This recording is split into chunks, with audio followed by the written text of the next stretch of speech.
And one last question I've got around the value system. This is personally from the back end of what you're saying.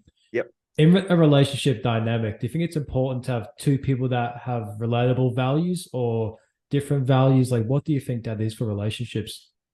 Same, but different. Okay, it's Yeah.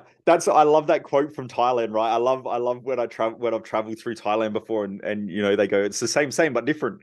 And so it's etched in my mind. So in an intimate relationship, you need to have similars and differences, right? We've had people who've come to my events, done their values, gone home, spoken to their girlfriend, and their girlfriend goes, "I'm leaving because we have different values." Do you know how narcissistic you have to be to think that you're so fucking great that your partner should demonstrate the exact same values of you because your values are so amazing, right? Yeah. That's someone who has no real understanding of human interaction, human connection. If you think about it, like if I ask most people, do you like yourself on average, right? And we don't sugarcoat it. Most people go, oh, sort of, like it depends on the day. Imagine you living and dating yourself, right? It'd become really frustrating, really annoying.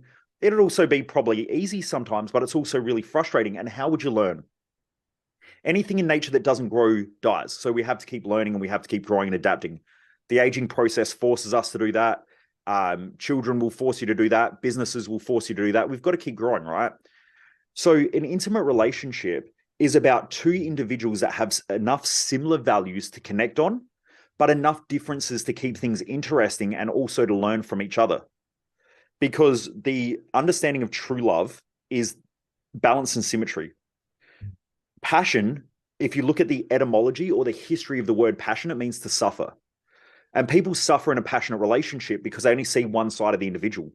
So if someone starts dating another person, you're always going to display and demonstrate your best side, right? You're not going to get there and say, I have stomach problems and I get really bad gas at night.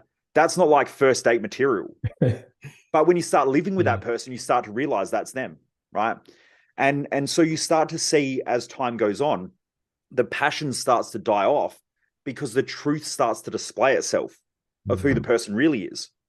But then as time goes on, you have to learn how to communicate effectively. You have to learn how to understand another person's value structure and how to love somebody for a different set of values and see how their values help you. If you look at a team in team sport, like if you look at a game of let's say professional football, and I'll use Aussie rules, you have some people who are the centers and just run around the whole area. Now they can't step outside of the boundaries, but they can run around everywhere. Then you have some people who have to stay in a very short area. Some are in defense, some are in offense. But you essentially have a whole team of people who, even though they're trying to win the same game, they're playing differently. Now, in your life, if you want to build a business, you need a whole bunch of people with different value sets to help create a team of individuals that can excel and succeed. If not, you're always self-employed because you'll do everything yourself because you think you're the best at everything. And the truth is, you suck at communication, you suck at understanding others, you suck at leadership, you suck at management. And that's why it's easy to be self-employed, but it's hard to build a successful big business that lasts, right? And we get a lot of clients who come to our events for that reason because they're stuck. They want to grow their businesses, but they can't because they get frustrated at other people. They're stressed out all the time. They're angry that people don't just do the shit that they tell them to do. But it's because you've got different values.